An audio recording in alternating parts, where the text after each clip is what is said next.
Assalamualaikum warahmatullahi wabarakatuh. Kami dari PPL PPG SMA Negeri 1 Padang. Inilah pameran perayaan akhir perkuliahan Pemahaman tentang peserta didik dan pembelajarannya.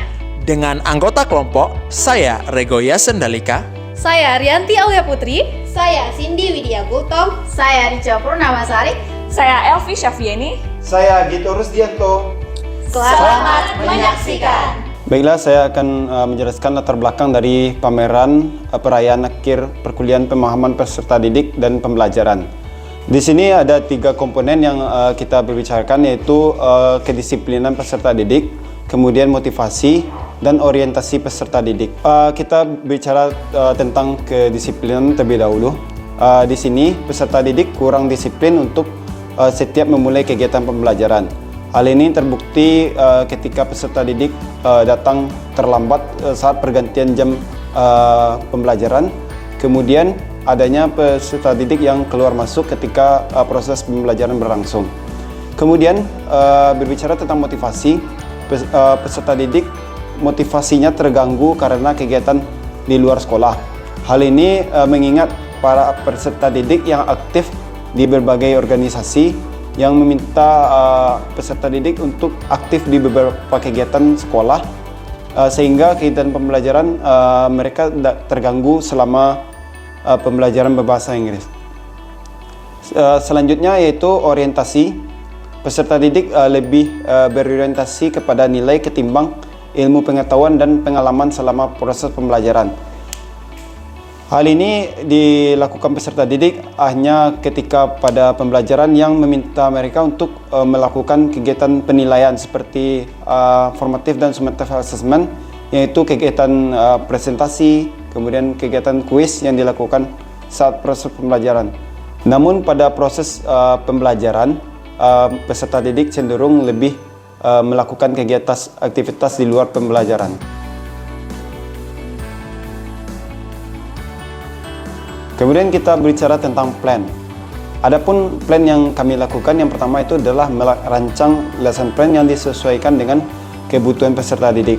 Pada kegiatan pertama ini kami menganalisis hasil dari observasi kami selama PPL, yaitu bagaimana karakteristik peserta didiknya. Hal itu include kepada latar belakang peserta didik serta gaya belajarnya.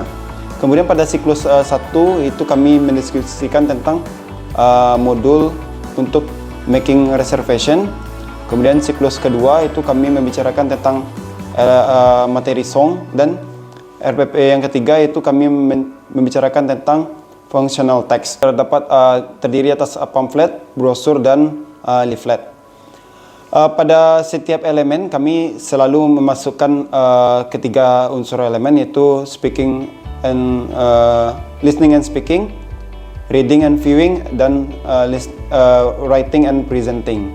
Pada pembuatan modul ini kami menganalisis terlebih dahulu apa tujuan dari pembelajaran yang nantinya dicapai. Kemudian kami menganalisis, menguraikannya hingga membentuk suatu proses-proses pembelajaran seperti kegiatan pembelajaran di kelas nantinya.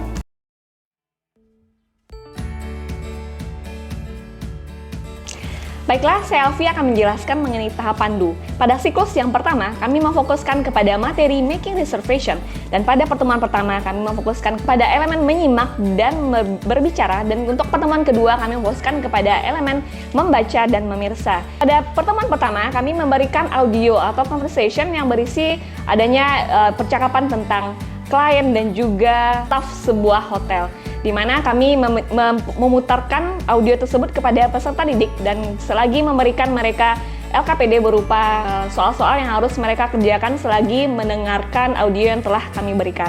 Setelah itu mereka secara bersama-sama berdiskusikan apa yang telah mereka dapatkan dari proses elemen menyimak yang mereka lakukan pada tahap sebelumnya. Kemudian setelah kami melakukan kegiatan diskusi bersama, kami menelaah apa saja bentuk-bentuk atau ungkapan yang digunakan dalam making reservation, mungkin dalam segi rescheduling, also canceling conversation in making reservation. Setelah itu dengan adanya kegiatan elemen untuk menyimak, kemudian kami meminta peserta didik dalam teman grupnya atau peer group melaksanakan pembuatan percakapan yang terkait dengan making reservation dan kemudian memintanya mereka untuk menampilkannya atau mempresentasikannya dalam kelas. Untuk pertemuan yang kedua, kami memfokuskan kepada kegiatan membaca dan memirsa, di mana pada tahapan yang kedua ini kami sebelumnya menelaah kembali apa yang telah kami diskusikan pada pertemuan pertama. Kemudian kami memberikan LKPD kepada peserta didik untuk mereka dapat menjawab soal-soal yang telah diberikan kepada mereka dan kemudian nanti akan kami diskusikan secara bersama-sama di depan kelas. Dan untuk pada akhir pertemuan yang kedua itu, kami meminta peserta didik untuk melakukan kegiatan role play, di mana peserta didik dibagi menjadi dua bagian, di mana bagian pertama mereka itu merupakan staf sebuah hotel atau public transportation, dan sebagian yang lain mereka akan menjadi klien. Itulah pembelajaran pada siklus yang pertama. Selanjutnya pada tahapan DU pada siklus yang kedua kami memfokuskan kepada materi song, di mana pada pertemuan ini kami bagi ke dalam dua pertemuan, di mana untuk pertemuan pertama memfokuskan kepada elemen menyimak dan juga berbicara, dan untuk pertemuan kedua kami memfokuskan kepada membaca dan juga memirsa, dan pada akhirnya itu akan kembali lagi kepada elemen berbicara di depan kelas. Untuk pertemuan pertama, kami meminta peserta didik untuk mengguessing sebuah lagu yang kami berikan di depan kelas. Kami menampilkannya dengan menggunakan media pembelajaran, yaitu menampilkan video dan juga PPT yang ada mengenai song. Dan kemudian meminta mereka untuk menjawab dan mengguessing apa saja lagu-lagu yang kami tampilkan.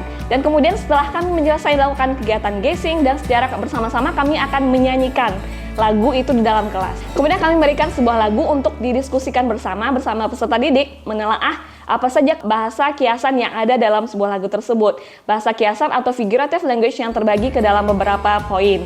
Untuk pertemuan pertama itu, kami meminta peserta didik untuk menjawab soal-soal yang kami berikan melalui LKPD yang telah kami sebarkan kepada peserta didik. Kalau setelah mereka menjawab LKPD itu berisi tentang soal-soal atau figurative language yang ada dalam lagu yang telah kita perdengarkan sebelumnya. Sehingga untuk pertemuan pertama ini, kami memfokuskan kepada elemen mereka menyimak dan juga mampu berbicara mengungkapkan apa saja figurative language yang ada dalam lagu yang telah kami berikan kepada mereka. Dan untuk pertemuan kedua, kami memfokuskan kepada elemen membaca dan juga memirsa, dan pada akhirnya kami melanjut lagi kepada elemen berbicara. Di mana pada kegiatan ini peserta didik dibagi dalam beberapa kelompok untuk mencari figurative language yang ada dalam sebuah lagu yang telah kami berikan. Di mana pada pertemuan kedua kami memberikan tugas kepada peserta didik untuk menemukan figurative language pada lagu yang telah mereka pilih, dan nantinya akan mereka presentasikan di depan kelas bersama dengan teman-teman kelompoknya itu. Itulah pembelajaran yang kami lakukan pada siklus kedua pada tahapan DU.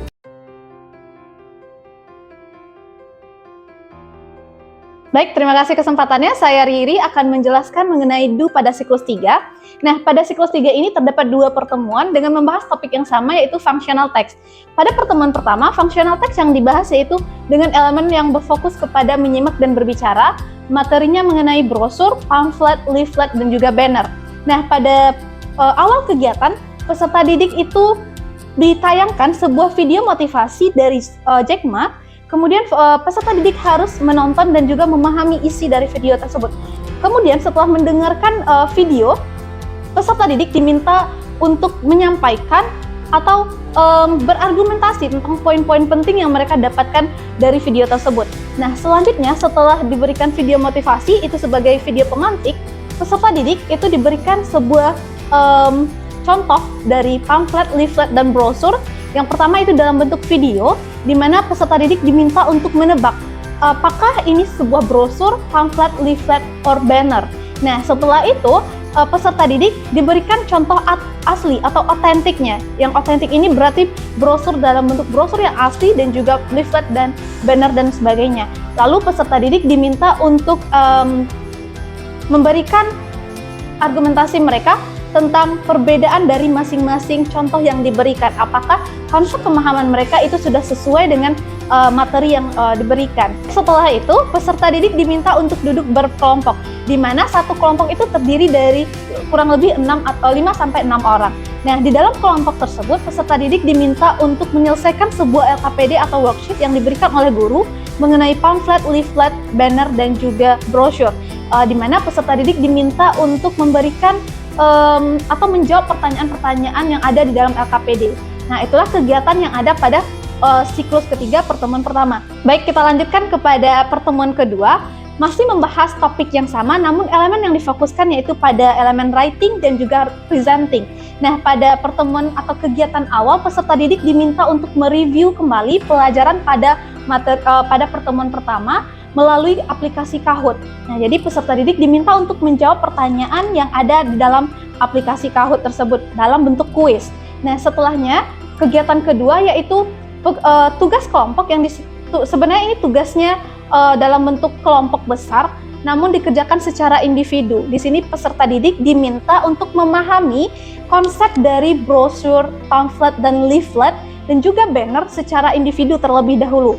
Kemudian dilanjutkan pada kegiatan ketiga, di mana peserta didik diminta untuk membuat sebuah tugas secara berpasangan dengan peers, teman sebangkunya, mengenai brosur, pamflet, dan leaflet. Jadi mereka diberikan kebebasan memilih baik itu brosur, pamflet, leaflet, atau banner, dan mereka akan meng-create sebuah project dalam bentuk brosur, pamflet, dan leaflet menggunakan aplikasi Canva.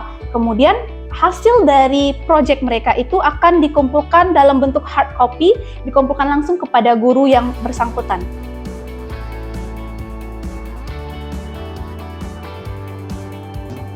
Baiklah, selanjutnya materi siklus C akan dilanjutkan oleh saya Cindy. Nah, siklus pertama C, peserta didik masih terlihat pasif dan mereka masih sibuk dengan dunia sendiri dengan bermain gadget.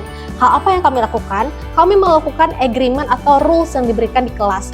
Artinya, mereka hanya boleh membuka handphone ketika diperlukan atau ketika ada tugas yang berkaitan. Kemudian, mereka juga diberikan rules tentang manner ketika ingin menyampaikan sesuatu atau menyampaikan hal yang penting, mereka harus mengangkat tangan mereka. Selanjutnya, siklus kedua C. Dalam tahap ini, peserta didik sudah mulai aktif mengikuti pembelajaran. Karena materi yang kami berikan adalah song, peserta didik merasakan semangat dan nyaman dengan belajar. Namun, guru juga berupaya melakukan kegiatan yang bervariatif agar engagement yang didapat dari guru dan peserta didik dapat terlaksana dengan baik dari awal hingga akhir pembelajaran. Kami menggunakan pembelajaran quiz online seperti Kahoot, Wordwall, dan juga Quizzes. Selanjutnya, siklus ketiga C. Nah, pada tahap ini, hampir secara keseluruhan, peserta didik sudah mengikuti pembelajaran dengan baik. Namun, masih ada peserta didik yang mengikuti TS, yaitu tugas sekolah. Nah, kendati demikian, mereka juga mengikuti pembelajaran secara online. Dengan tema functional text, pamflet, brosur, dan leaflet, mereka melakukan submission secara online. Selanjutnya, mereka juga mengikuti website Kahoot Games dengan baik. Artinya, mereka juga mengikuti tanggung jawab mereka, tidak hanya memikirkan ekstrakurikuler, tapi mereka juga melaksanakan tanggung jawabnya di ruang kelas. Kemudian, di sini juga kita melihat terjadi peningkatan antara diskusi yang dilakukan di dalam kelas. Mereka aktif bersama-sama mendiskusikan tentang materi pembelajaran atau tugas yang diberikan oleh guru. Nah, di sini dapat kami simpulkan adanya peningkatan tentang semangat ingin belajar di ruangan kelas yang dilakukan oleh peserta didik.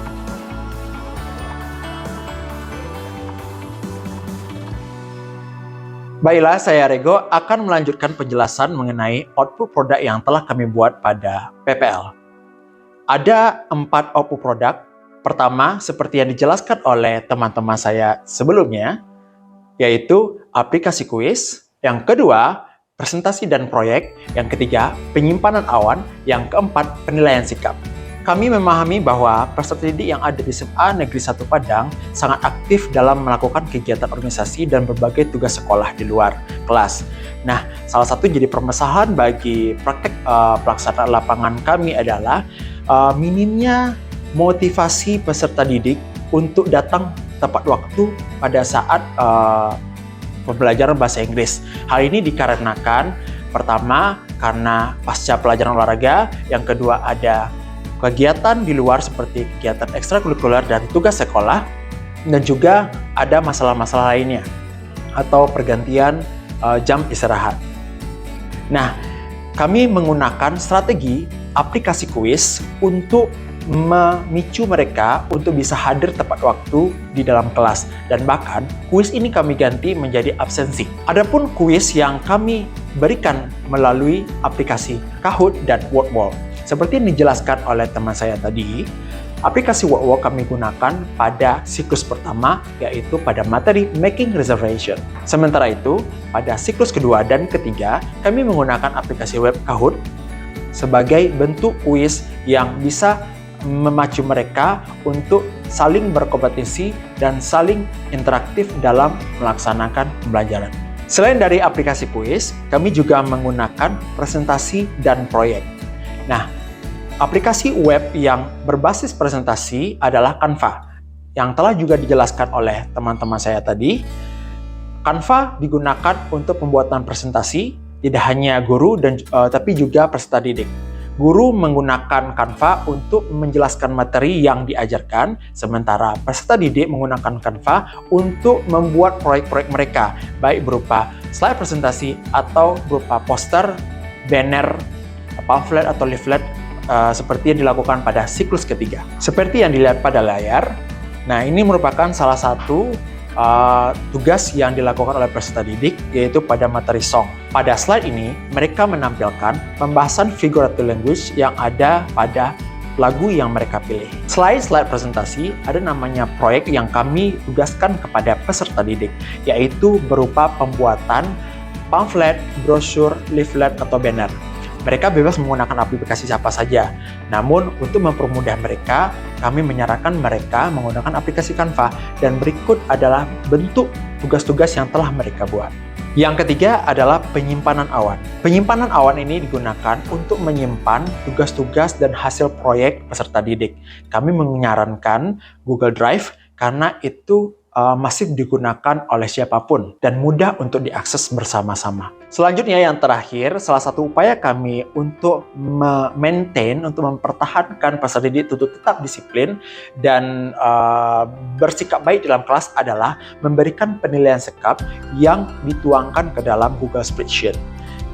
Nah, secara real time, setiap pertemuan, peserta didik bisa melihat bagaimana penilaian sikap mereka, apakah penilaian mereka sangat baik, gemilang, baik atau sangat buruk pada proses pembelajaran.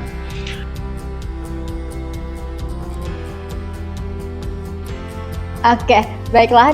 Melanjutkan penjabaran yang sudah dijelaskan oleh rekan-rekan saya sebelumnya, di sini saya Rica akan merangkum hasil pameran kita, di mana yang pertama itu adalah latar belakang permasalahan yang kita dapatkan di SMA Negeri 1 Padang. Ya, ada peserta didik yang memang disiplinnya masih sangat rendah ataupun masih di bawah rata-rata, terus motivasi peserta didik kita masih terganggu karena juga diikuti oleh dengan kegiatan-kegiatan di luar, dan juga ada peserta didik kita yang memang pada umumnya itu prioritas mereka adalah kepada nilai. Nah, kita udah merancang pembelajaran di situ, merancang rancangan pembelajaran bersama-sama dengan guru pamong kita dan juga guru DPL kita tentunya. Dan di situ kita juga udah mengupayakan memfasilitasi peserta didik kita agar semua peserta didik dapat belajar dengan maksimal. Nah, hasilnya dari yang udah kita laksanakan, peserta didik kita tentunya disiplinnya meningkat. Di situ juga motivasi sudah kita masukkan. Nah, tapi ternyata ada juga beberapa upaya yang harus tetap kita tambah dan tambah lagi dalam merancang pembelajaran itu sendiri tentunya. Tentunya masih ada upaya-upaya dari guru yang perlu dalam merancang pembelajaran agar memang memfasilitasi seluruh kebutuhan peserta didik kita itu tadi. Nah, jadi hal yang udah kita lakukan itu adalah yang pertama dalam meningkatkan motivasi peserta didik kita memasukkan motivasi bahwasannya peserta didik yang dibutuhkan itu tidak hanya grading doang. Yang kita butuhkan adalah skill di mana nanti peserta didik kita akan terjun ke dunia lapangan sesungguhnya. Terus dalam disiplin seperti yang udah dijabarkan oleh rekan saya Rego sebelumnya, bahwasanya ada Kahoot dalam kuisis, nah itu sangat-sangat efektif sekali dalam meningkatkan kedisiplinan peserta didik kita. Nah, ada satu hal nih yang masih kita upayakan dan seharusnya itu masih akan bisa berlanjut, di mana di sini kami masukkan dalam saran, yaitu kita dapat melakukan hybrid learning atau proses pembelajaran hybrid. Hybrid learning ini maknanya proses pembelajaran dilakukan dengan combine antara face to face dan juga online. Jadi peserta didik kita tadi yang tetap sebenarnya mau belajar, cuman juga harus mengikuti ekskul yang mereka butuhkan juga, dapat kita fasilitasi dengan Google Classroom. Google Classroom berarti mereka dimanapun, tidak berada di kelas pun, tidak melakukan tatap muka dengan kita, mereka tetap masih bisa melakukan penugasan, mereka juga masih bisa mengeksplor informasi di sana. Nah, itu suatu saran yang sama-sama kita dapat berikan bersama di sini. Sekian dari kami. Sampai jumpa di pameran selanjutnya. Assalamualaikum warahmatullahi wabarakatuh. Dadah. Mantap lah. Setelah selesai